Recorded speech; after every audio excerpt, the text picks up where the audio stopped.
So there's many different ways. I was quite looking at problems which I have personally and the problems which I experience because they make my life better and my life easier.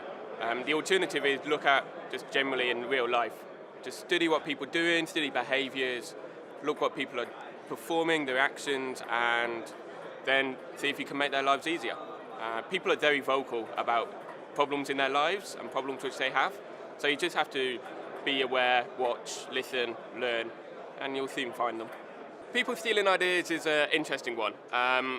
Generally, ideas aren't that unique, and so if you have the idea, then chances are someone will already have the idea. And generally, the idea is not the most important part. The most important part is your execution and how quickly you can get it out to users, how quickly you can relate to the users and users relating to the way you solve the problem. And that's basically the most important thing.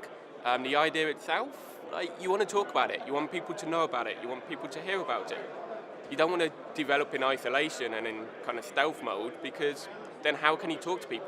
How will people ever hear you? How can you know what problems you're solving if you're in a corner in a dark room not talking to anyone?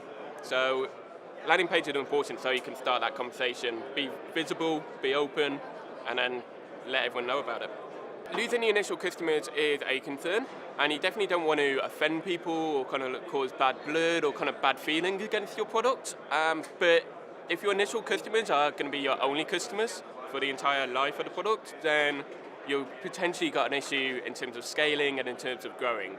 So yeah, the initial customer may have a bad experience, but hopefully you've built a relationship with them. They understand it's the initial version, and so you can use that goodwill in your favor because they don't mind having such a bad experience in the first place, and they're aware that they're helping you build the product, and you get them on board as an early evangelist and an early promoter of your product and bring them in and bring them into the development instead of keeping them on the outside.